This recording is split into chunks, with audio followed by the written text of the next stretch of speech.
The first real test of our friendship came in the 70s, late 1977, when Larry and Bob McMillan, who's here, Bob McMillan came up from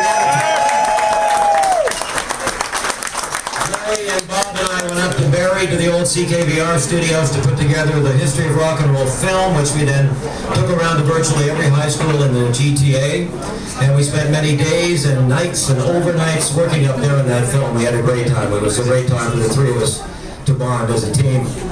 And as you know, I just have to acknowledge that Larry has written some of the best, most topical, the most clever radio humor of anybody that I know in North American radio.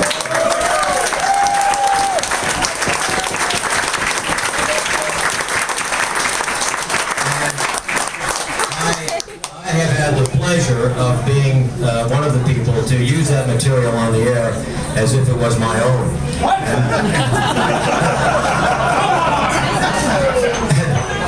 That all began when Jay Nelson would be ill or on vacation, and I would fill in for him on 1050 CHUM, and Larry would be there to write material. And then in 1982, when Tom Rivers got fired for the 4th time, Larry was there for me because I took over the morning show temporarily for 3 years on 1050 until we found somebody better. And then in 1985, Ross Davies and Duff Roman, who are here, both invited me to come over to CHUM FM, and that was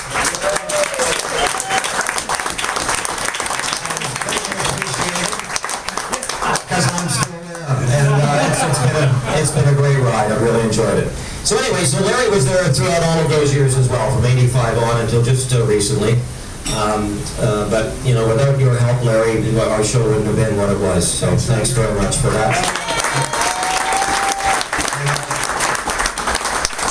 Our friendship will continue. We still exchange emails, and we get together, and I know that we'll share a lot of great moments together as the years go by.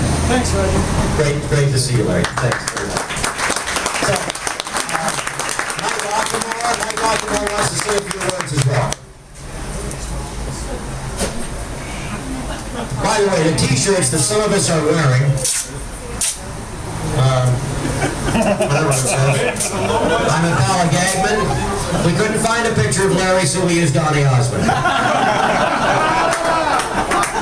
Harry wrote that line too. Yeah. I'll have you know he wrote nothing of that. Some of us need 2 hands to talk.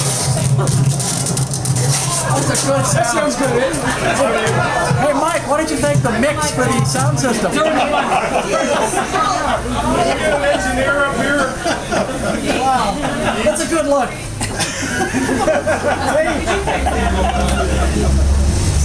Please take that off.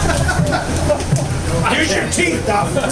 Oh, too old to use her teeth.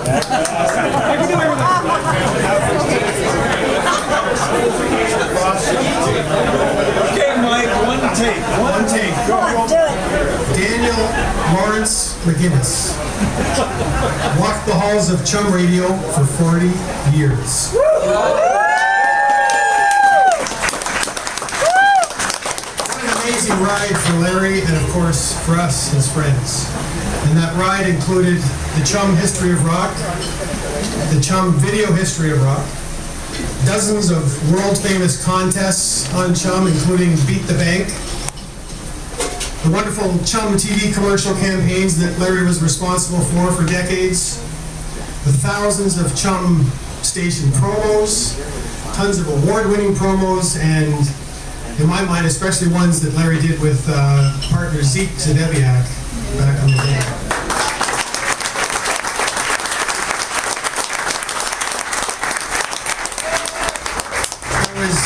Al Palladini, Eddie Palladini's a pal of mine. The very funny Air Herald series with Buddy Bernie DeBrookie, who's here tonight.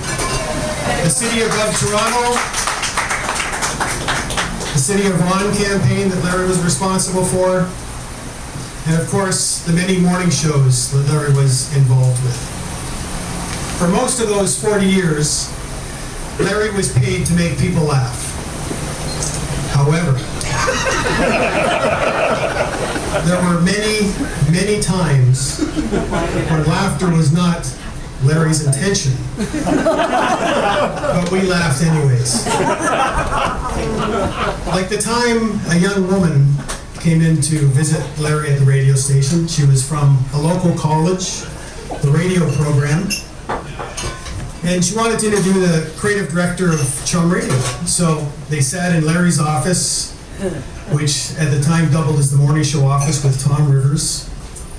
And they were talking about all kinds of different things, the state of radio in Canada and what was going on in Toronto radio. And of course, it was the 70s, so it was the emerging role of women in broadcasting. And everything was going great until Larry's left foot accidentally kicked over a foot-high stack of Penthouse magazines that cascaded down right onto the young woman's feet. I'm not sure who was more horrified. Me. Like the time Larry went to the Juno Awards, back when the Juno Awards were always in Toronto at a big major hotel ballroom downtown, and Larry was there with quite a few other people from the station, and at one point Larry got up to use the washroom. When Larry woke up in the washroom 2 hours later, the awards had all been given out, the dinner was done, the ballroom was empty. Everybody had gone home, except for a guy stacking chairs and Larry. That's true. Like the time...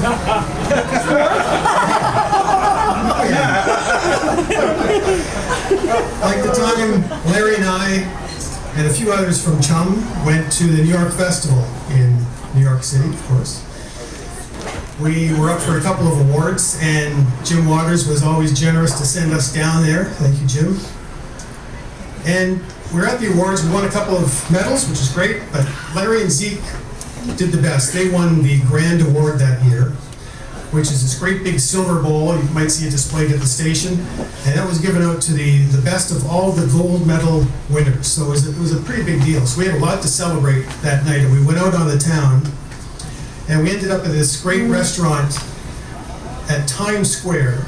And we were high above Times Square looking down at this great view of the city. I think there were 10 of us there. And a couple of people here in the room were with us that night.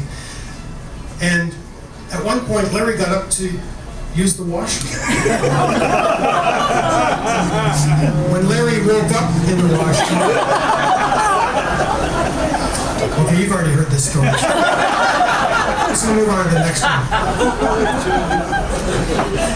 Like the time... Nobody's in a rush, right? Like the time Larry and I got a call from the Canadian Red Cross, and they wanted us to do a PSA for them, a public service announcement. And there had been a devastating earthquake in Haiti, and they needed something done quickly and turned around so they could get the message out and get some aid coming in. And so we said, no problem. And they said, well, we've got Donovan Bailey, who's interested in getting involved in this, if you'd like to use him. So Larry and I thought, great. So we went away, wrote a script for Donovan to voice, and Donovan came in a couple days later. We took him down to the studio, ready to record with Larry directing. We're in the studio. Donovan's in the announce booth, and it's not going that well because for the first 4 or 5 times through the script, Donovan is doing what he does best. He's racing through the script. And the 30-second ad is clocking in at about 22 seconds. And no matter what Larry says to him, he just can't change his pace. He's got the one fast pace. So finally Larry turns to me and says, I'm going to go in and sit and talk to Donovan in the booth. So Larry gets up and he walks into the booth, and the booth isn't that big, as you probably know with most stations. So he's sitting next to Donovan, just about a foot away from him, and he turns to the world's fastest man and he says, Donovan, you've probably never been told this before ever in your life, but slow the fuck down.